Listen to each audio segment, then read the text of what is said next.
Gracias a la vida que me ha dado tanto, me ha dado el sonido y el abecedario, con él las palabras que pienso y declaro. Gracias a la vida de Violeta Parra nos inspira en esta tercera versión del programa Letras y Música, que organiza el Plan de Lectura del Bío Bío, la Municipalidad de Concepción y la Corporación Sinfónica de Concepción, en el marco de la postulación de Concepción a Ciudad Creativa de la Música, UNESCO.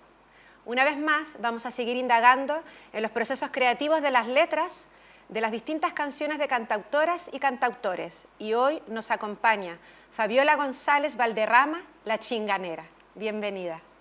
Muchas gracias. ¿Cómo estás? Muy bien, muchas gracias por invitarme. Bueno, estamos muy contentos y contentas de contar con tu presencia, que hayas podido viajar desde Santiago a Concepción, una ciudad en la que te has desarrollado también, donde creciste y has vivido.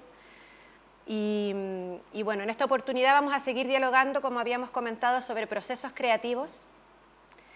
Y en ese sentido, aprovechando lo que queremos comentar, que este año, hace muy poquito, Fabiola fue ganadora del Premio Pulsar 2023 como Mejor Artista de Música de Raíz, que es un premio que organiza cada año la Sociedad Chilena de Autores e Intérpretes Musicales, la SCD. Así que felicidades por ese reconocimiento merecido.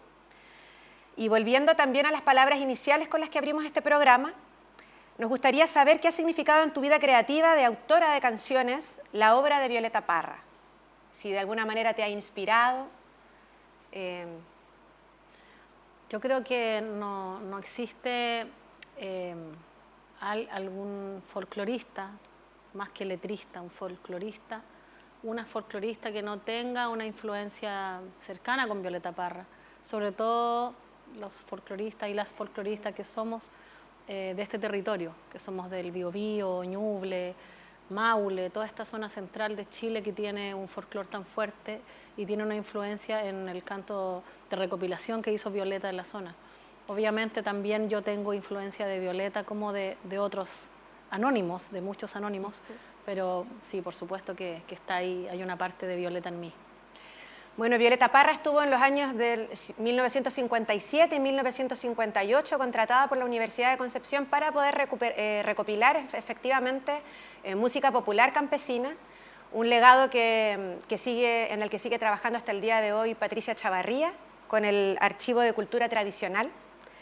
Y en ese sentido nos gustaría, si puedes, como profundizar tal vez en comentarnos cómo te conectas tú con ese legado en la búsqueda de la letra y de la música, con la ruralidad, con el mundo campesino. Bueno, creo que tengo dos vertientes desde muy pequeña que fui desarrollando y fui comprendiendo que era mi lenguaje. Primero, la danza, la música y la danza como parte de un todo, porque yo crecí en Concepción, mi primera infancia. Mis padres tenían un conjunto folclórico y yo veía cómo bailaban con estas músicas tradicionales, con trajes y todo. Y de ahí, de la música, de la imagen a la palabra.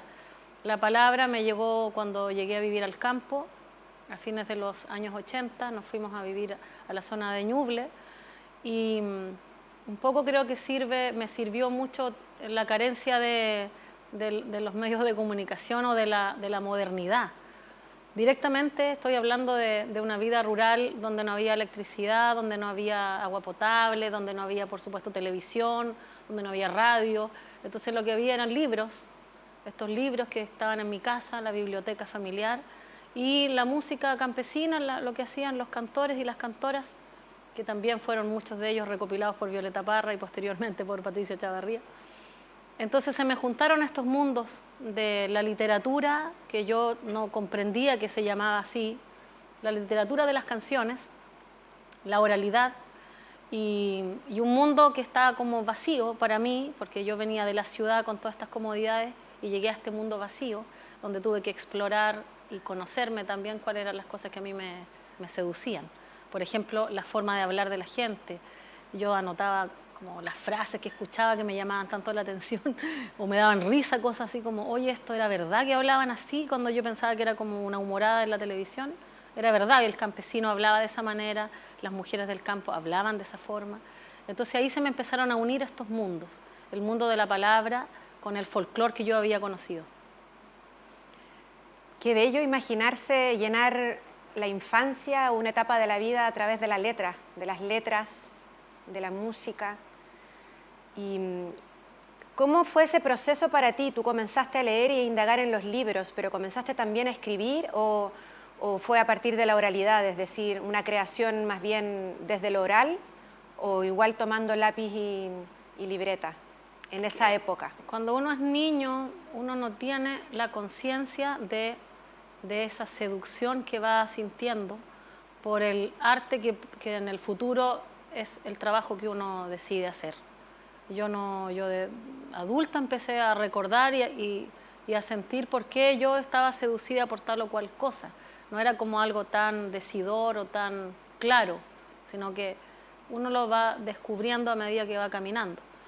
Yo llegué a este mundo de la palabra siempre a través del oral, más que todo, la palabra hablada. Me llamó siempre la atención la forma de hablar o las frases, los dichos, las palabras mal dichas en el campo, por ejemplo, que son palabras que yo sigo utilizando, que son parte como de un patrimonio inmaterial, oral, profundamente chileno. Tan así que hay muchos poetas que han trabajado desde ese lugar. Nicanor Parra, por ejemplo, trabajó mucho con el juego de palabras. Pero también creo que como uno no tiene la conciencia de ello, en el tiempo lo vas asimilando y lo vas haciendo más concreto. Yo creo que tuve un momento que me hizo como un clic, que fue como un llamado, mezclar la letra, la literatura musical, que fue cuando escuché a Silvio Rodríguez. Ese fue un momento súper impactante para mí. Otro gran cantautor. Que yo venía de escuchar la radio, luego en el campo el canto campesino, enamorada de las palabras y de todos de estos dichos populares, y un día una compañerita que tenía mejor situación económica que yo, tenía radio, tenía pila en su casa y todo eso, entonces ella me invitó a su casa, me dijo que a su mamá le habían regalado un cassette de un tipo fomísimo, pero que tocaba guitarra y que a mí me iba a encantar, que yo tocaba guitarra. Entonces yo fui a escuchar a este tipo fomísimo y me senté, me acuerdo, nos sentamos, ella puso la radio y empieza a cantar Silvio Rodríguez y yo caí en un estado así, pero conmovida totalmente. No podía creer que una persona hiciera ese nivel de poesía con música. Fue como, yo creo que fue un momento súper importante en mi mundo interior, en mi inquietud. Yo recuerdo también en mi infancia haber escuchado a Silvio Rodríguez y haber quedado encantada. O sea, como de haber dicho, qué impresionante encontrarme con esta poesía cantada, y creo que aprendí muchas palabras también escuchándolo. Me identifica mucho lo que comentas. Y bueno, volviendo un poco a lo anterior sobre cómo te fue fascinando el mundo del lenguaje campesino, esta identidad propiamente chilena que tú pudiste conocer y a la que quisiste guardar y aferrarte hasta el día de hoy. ¿Cuál es la relación que encuentras tú en tu forma de crear y de enfrentarte a tu creación entre la poesía, o dónde está la poesía en este lenguaje campesino, en estas formas de hablar, las expresiones que son únicas en realidad de esta identidad? Tu pregunta me evoca a lo que pasa. Yo creo que este programa lo están viendo músicos, porque nos convoca, ¿no? La música y la palabra nos convoca. Las cuecas, sean mayores o menores, tienen una segunda voz. Esa segunda voz siempre es triste. Así la cueca sea festiva total y en puros acordes mayores, esa segunda siempre es triste. Siempre habla como de una fotografía en sepia, en un Chile que uno quisiera guardar en una foto allí para no olvidarte nunca más que es así, palpable. Yo creo que la poesía profundamente chilena es un poco lárica, como decía Atelier. Tiene una cosa relacionada con la infancia y con el territorio, y con esa segunda voz de cueca triste, que es como la banda sonora del pueblo, pero detrás de eso hay un dolor. Nosotros somos un pueblo súper adolorido, nuestra música es súper adolorida. Si nosotros pensamos, por ejemplo, en los grandes poetas que tenemos, los grandes músicos de poetas, Violeta Parra, ¿cierto? Víctor Jara, los típicos, Rolando Alarcón, Patricio Mans, nos vamos a un mundo lleno de dolores. Hay una entrevista de Violeta donde dice, creo que está explicando, no me acuerdo si una pintura o una arpillera, y ella dice, bueno, esto lo hizo una persona como yo que lleva 48 años sufriendo. Y es muy divertido como lo dice, ¿cierto? Con esa naturaleza de humor que tienen las personas campesinas, pero es verdad. Nosotros venimos de un pueblo súper aplastado, súper adolorido, súper fragmentado, de una historia política y cultural sumamente accidentada y de un país pobre. Tenemos que asumir que venimos de un país pobre. Cuando yo viajo y voy a giras a otras partes, me pienso en mi país y digo, pucha, mi país es un país pobre. Hemos crecido en poblaciones donde no hay agua potable, hemos crecido en escuelas donde hay, no sé, yo crecí en escuela rural donde habían 2 salas para todo un colegio entero, ¿no? Mujeres, madres solas que han criado no sé cuántos hijos, trabajando, vendiendo pan amasado en la calle. Nosotros somos ese pueblo. Entonces la literatura, sobre todo esta literatura que es tan limpia, ¿cierto? Que no tiene la trampa de la palabra académica, tiene eso cristalino, yo creo.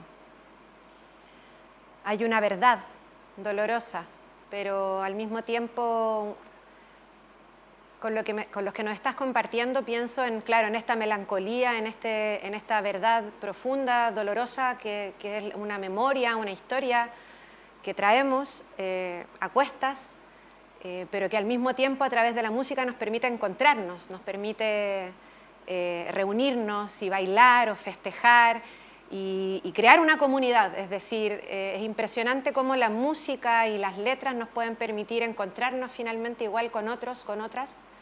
Y en ese sentido quisiera aprovechar de comentar que así como la música permite el encuentro, como la letra va al encuentro del otro, de la otra, La Chinganera tiene este libro publicado que se llama Nunca Más Solas, que es un libro de décimas ilustradas por Lolo Góngora.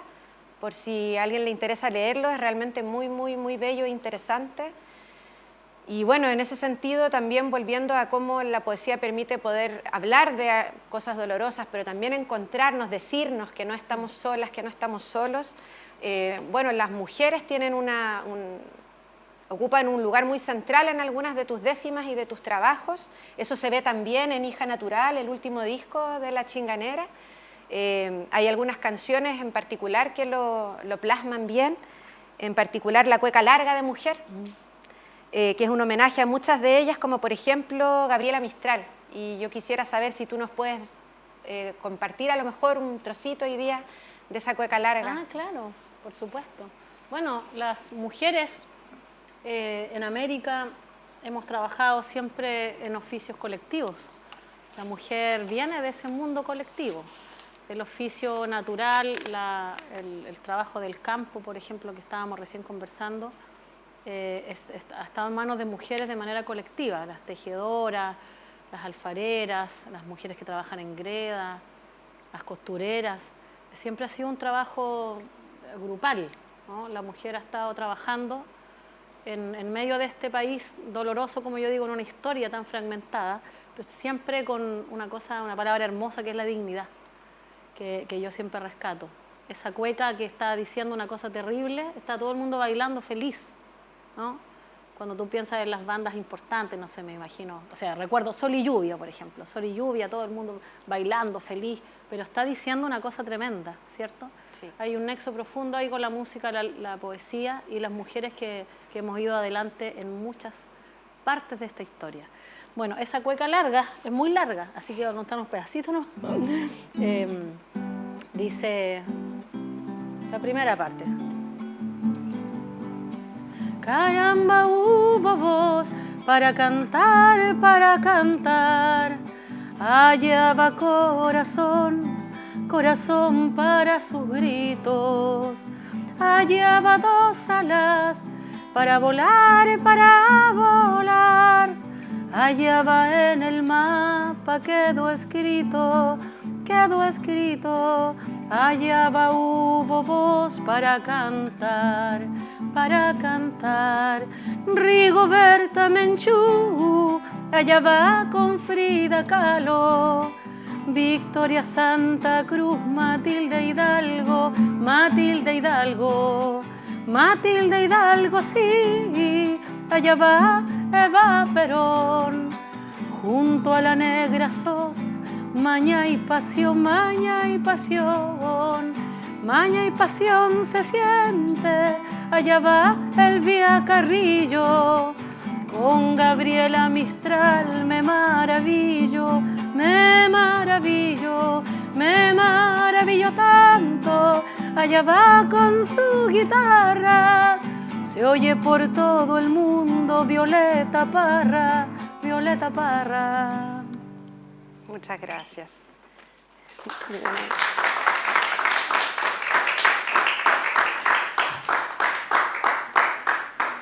Muchas gracias. Y bueno, a propósito de la memoria que cargan también las palabras, la poesía, bueno, tú te llamas La Chinganera y estuviste hablando también sobre la forma colectiva en la que las mujeres populares han logrado resolver siempre sus economías de cuidado, lo que se llama como parar la olla, para aprovechar de usar una expresión. Me imagino que llamarse La Chinganera tiene un poco relación con esa forma de organización y de esa memoria finalmente. No sé si nos quieres comentar brevemente al respecto. Ha sido un tema del que me he tenido que hacer cargo en el tiempo, porque muchas cosas pasan por accidente o por suerte, porque pasan solamente y no se eligen, ¿no? No elegí yo llamarme de esa manera. En el tiempo tuve que aprender por qué fui bautizada de esa manera y qué significa eso y cómo tengo que, en el tiempo, cuidar ese lugar que me dejaron, ¿no? Yo cuando estaba en la universidad, yo estudiaba música aquí en la Universidad de Concepción, estaba en el último año y quería hacer la tesis sobre la cueca.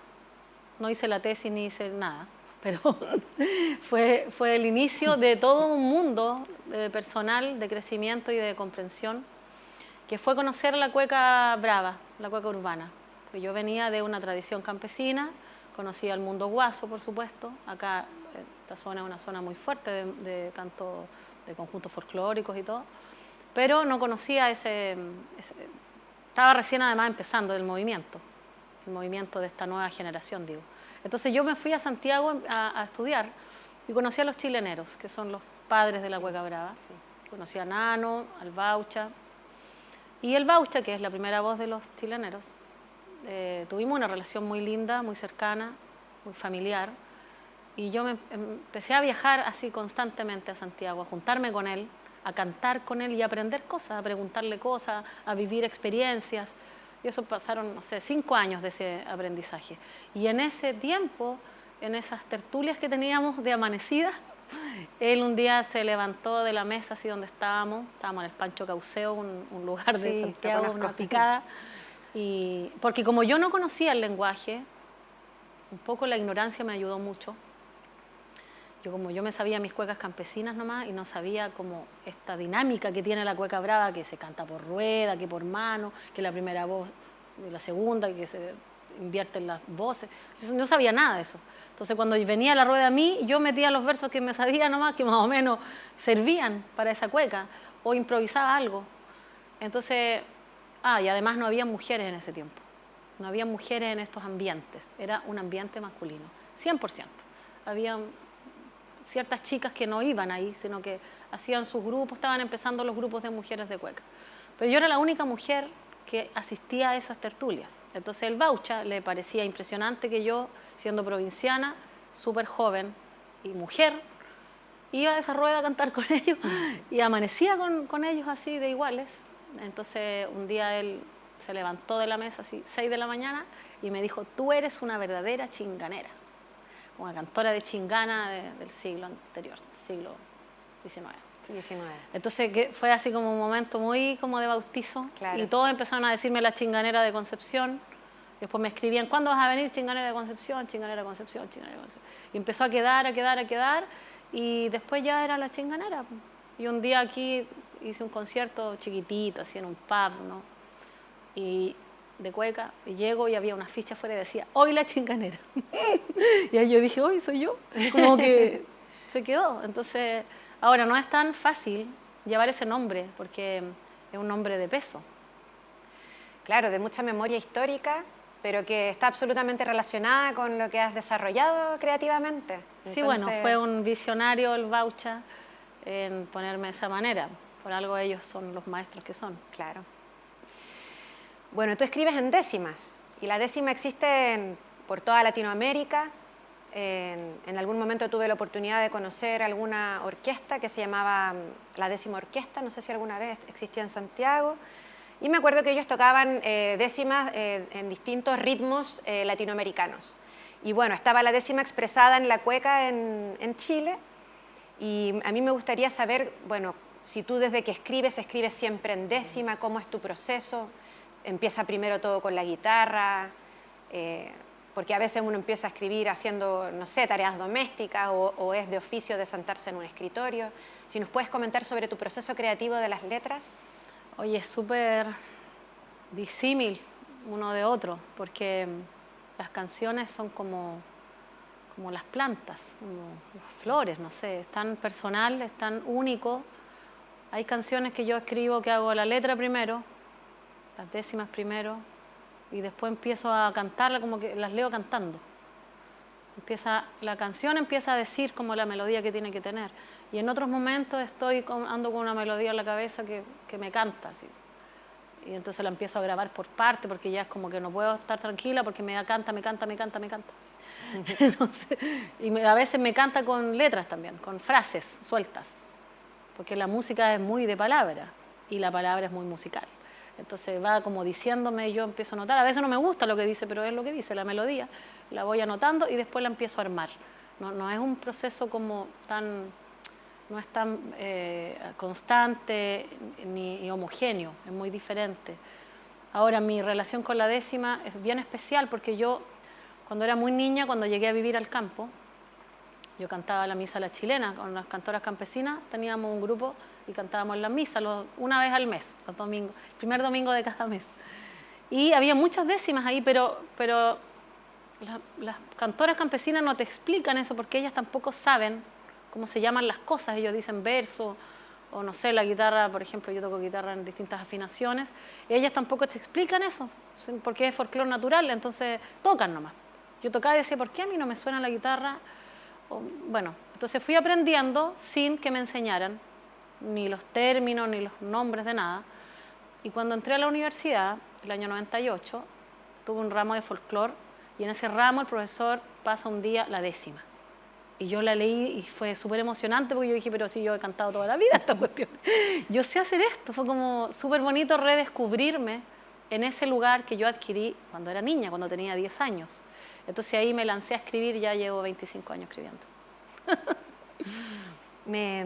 Siento que hay una recurrencia en esto que dices que llegaste al campo y ahí te encontraron las letras, después tu nombre te encuentra también como sí, siempre, me como lleva ahí. Te van pillando las letras en el camino que tú ya has comenzado a recorrer, digamos. Claro, Sí. pero igual hay una cosa rara, no sé, yo creo que cada uno tiene misiones o mientras más nos conocemos, vamos aclarando nuestra identidad. Yo siempre fui folclorista. Pero hacía una cuestión chistosa, de kinder. Yo en kinder le enseñaba a mis compañeros a bailar cueca y les decía la importancia que tenía de aprender a bailar cueca. Era una cuestión loca. Después en la básica, en el campo, el profesor me dejó a cargo del conjunto folclórico. Yo tenía 12 años y dirigía el conjunto folclórico. Me enseñaba las danzas, las voces, la guitarra. El profesor me decía, no, hazlo tú. Yo veo la otra parte, me decía. Él veía la logística y yo hacía las clases, una cuestión. Y después, la universidad, antes yo estudié canto lírico. El canto lírico era como, el profesor decía, te sale bien, pero parece cueca. A ver, vamos otra vez. Todo, así siempre he sido folclorista. Ahora, claro, hay lugares donde he podido como florecer más seguramente, aprender cosas. Hay sitios, hay territorios que a uno lo marcan, pero esa fuerza ese vínculo que yo tengo con el folclore ha sido siempre de muy chica. Qué bello y qué significativo en seguir ese ímpetu y ese llamado realmente, seguir desarrollándolo. seguir encontrando un propio camino, porque me imagino que eso, por ejemplo, pasar del canto lírico y después finalmente terminar haciendo tu propia música es un camino finalmente. Sí, claro. Importante. Pasa que yo nunca he dado un paso al lado para otra disciplina. Yo siempre he estado en la misma disciplina de chica, pero he ido alimentándome de otras cosas, como hacer danza, o he trabajado harto para teatro, música y textos, he escrito un montón. Todo eso ha sido parte de esta construcción. A propósito de alimentarse y nutrirse, de nutrir como el arte, además de todas las experiencias que nos has compartido, bueno, para volver también el foco de lo que es letra y música, nos gustaría saber qué lecturas, por ejemplo, han sido para ti muy significativas en tu vida personal, que repercute claramente en lo creativo, o qué estás leyendo por estos días que a lo mejor quisieras compartirnos. Bueno, yo soy una fanática de Pablo de Roca. Me llega la risa porque es como que yo todo lo que leo, lo que más leo es a Pablo de Roca. Estos últimos años he leído mucho, yo creo que ya casi todo lo que hay de Pablo de Roca.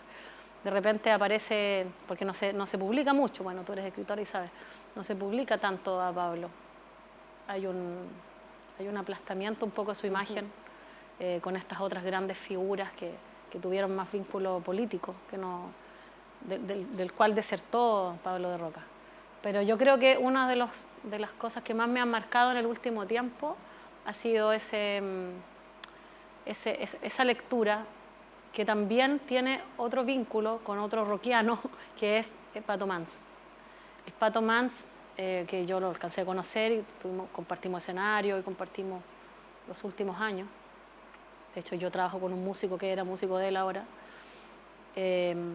También hay una cosa ahí con la identidad y con la palabra profundamente chilena. Yo tengo un vínculo muy fuerte con eso. Me alimento mucho de eso, de releerlo, de revivirlo, de resignificarlo. Y creo que siempre es bueno leer lo que sea, porque ese lo que sea hay algo que te va a conectar. A mí me pasa esto con Pablo de Roca, porque él es un poeta, un volcán. Es un volcán de poesía, de palabras, pero que siempre está hablando de algo muy pequeñito. Siempre está en un lugar pequeño del teatro, en el último atrás. Eso me ha llegado mucho. Otros tiempos leí mucho a Gabriela Mistral. La Colorina también la leí harto. Así como bien Chile. He leído harto a Chile yo. En tu cueca larga tú señalas, dices, con Gabriela Mistral me maravillo. ¿Qué es lo que te maravilló o te ha maravillado de Gabriela Mistral, por ejemplo? Hay una cosa que me conmueve mucho de ella, que ella escribe como madre, sin serlo. Ella tiene una cosa dulce en su escritura, que es la ternura. Hay mucha ternura en ella, esa ternura que uno desarrolla cuando es mamá. Entonces me conmueve eso de ella. Hice un brindis a Gabriela en un libro que escribí, que dice: Gabriela Mistral, Gabriela, mi diccionario rural, hoy brinda a tu universal poesía en acuarela. Cada pincel fue la escuela de tus chiquillos morenos y amamantaste en tus senos a los niños que pariste, porque a ser madre viniste de los poetas chilenos. Muchas un poco gracias lo que por me pasa con compartir esos ella. versos, sí. Y bueno, gran figura como de la poesía y la pedagogía también, en realidad, o sea, como en su amor y entrega a la infancia. Sí, claro, y además Sí. que ella perteneció a un movimiento feminista sin pertenecer, ¿no? Ella fue una mujer fuerte en el feminismo en Chile, que lo criticó, que ella decía: a esto le falta arte, a esto le falta cultura, a este feminismo le falta cultura, mucha política y poca cultura. Y ella trabajaba en eso desde su lugar. Creo que falta más reconocimiento. Pasa que hay un reconocimiento como por encima, ¿no? muy a nivel escolar, pero falta profundidad. Falta Sí. profundizar. Bueno, estamos muy contentos y contentas de haber compartido con La Chinganera, con Fabiola González Valderrama, que nos hayas compartido de tu poesía, tu música, tus procesos. Es realmente muy enriquecedor para nosotros y para nosotras escuchar el recorrido de cómo desde la danza, el movimiento, crecer en el folclore, también la migración de la ciudad al campo y del campo a la ciudad nuevamente, pueden ir nutriendo las experiencias y conectando con experiencias con otras personas, con otros músicos, con con músicos populares y también con tu propia creación realmente, la forma en que te fuiste encontrando con las letras, con la poesía. Esperamos que sigas entregando tus frutos y te tenemos unos regalos para agradecer tu presencia hoy aquí. Tenemos estos regalos, son dos regalos, son dos libros sobre Violeta Parra. Uno es de la editorial Etcétera, que es una editorial de aquí de Concepción. Te lo mostramos, me mandaron una carta, 100 cartas para Violeta. Qué lindo. Y el otro es una antología de la textos. poesía, sí, de los textos de Violeta Parra. Así Sí. que con mucho cariño para ti, Muchas para gracias. seguir. Y no sé si para despedirnos a lo mejor podrías como compartirnos algún otros versos o décimos, Claro, por favor. muchas gracias por Sí. invitarme. Es bonito hablar de la canción Desnuda, no es algo que uno habitualmente hace, ¿no? Bueno, voy a cantar una cosita a capela, que no está grabada todavía, la he cantado este año, la he cantado, es una canción que habla de Concepción, que habla de mi nacimiento en Concepción, de mi paz por Concepción. Dice así.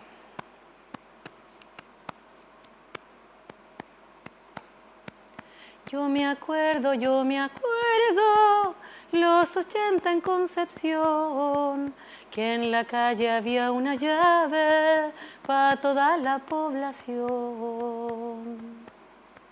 Las gentes con baldes iban, otros llevaban jabón, y ahí mismo se lavaban si se daba la ocasión. Algunos llevaban ollas y en la otra mano carbón. Almorzar era una fiesta allá por mi población. Algunos tenían zapatos protegidos con cartón, porque la lluvia era lluvia y no hacía distinción. Los otros así nomás, barro negro hasta el talón. Es que había harta pobreza allá por mi población. Nadie recordó la llave, no salió en televisión. Se quedó siempre corriendo dentro de mi corazón. Algunos no la recuerdan de que tienen profesión y a otros los convencieron, cuiden su reputación. Que no se note pobreza, que es signo de humillación, que Chile está progresando, tenga siempre aspiración. Algunos son comerciantes, a otros les llaman patrón, militares, funcionarios, viviendo en una mansión. Otros no tuvieron suerte, no alcanzaron posición. Unos trafican placeres y otros mueren en prisión. Unos trafican placeres y otros mueren en prisión. En mi calle había una llave para toda la población. Sigue corriendo y corriendo dentro de mi corazón. Sigue corriendo y corriendo dentro de mi corazón.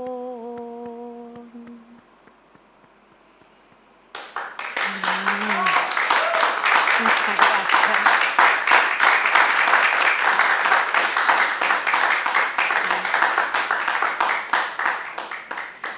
Muchas gracias. Bueno, nos despedimos después de este hermoso compartir y este regalo que nos acaba de ofrecer la chinganera Fabiola. Además, algo que no está registrado aún, entonces realmente un regalo. Muchas gracias. Nos despedimos y les invitamos a seguir nuestras redes sociales para que sigan viendo los siguientes capítulos y emisiones de Letras y Música.